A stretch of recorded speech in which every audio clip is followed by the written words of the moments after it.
جنيت لحست جنيت يا مالا حيجوزوني ايه حيجوزوني. هيجوزوك؟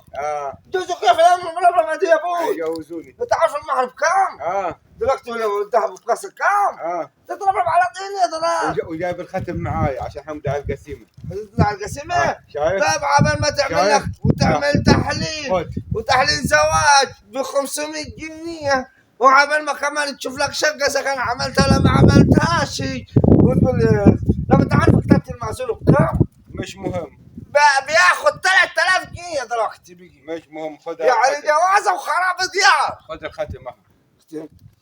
اختم ولفهوني يا ابوي بس يا ابوي بلا جواز يا شيخ بلا هني اشياء يا ابوي لما على كيف ولا درك ولا كتر خير الشباب اللي من دول. اختم عندك ختامه ولا نروح نجيب؟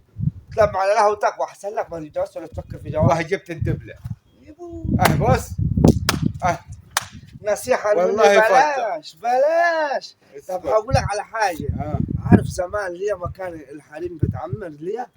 عشان ما كانش في قواضي ولا قضية خلع ولا مش نفقة ولا كان في كلام ده.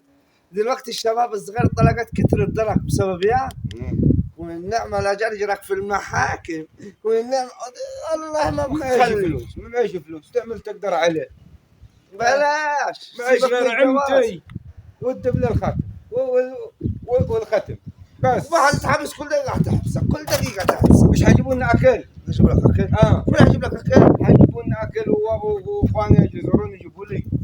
يبقى تمام كده. تمام على كيف. وعلبة السيارة حتجيني كل يوم 3 يجيبوا لنا علبتين سيارة 3 سيارة. الراجل الفقري ده يا ابوي خليك بعيد منيهم يا ابوي دول خليك بعيد منهم. عارف لو طلعت كل حاجه المرأة بتقول ياك يا ما مكنيش ما مشاركنيش ما ماخذش حقوقي الشرعي اصلا مش عارف ايه بتتحجج باقل حاجه. المهم معي جنيه تاجي نروح نشرب بشاي على القهوه. جنيه والله ده جنيه. كوبايه الشاي بقت ب 10 جنيه اللفظه حجيب لي طعميه.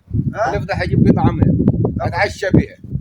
يقول يهديك ربنا الله يهديك ربنا. والله جنيه جنيه مصري. نشرب قهوه والباقي اجيب بيه. اروح فين؟ اروح يا عمي. طب تعال يلا على القهوه يا عمي. لا اله الا الله الراجل يتجنن.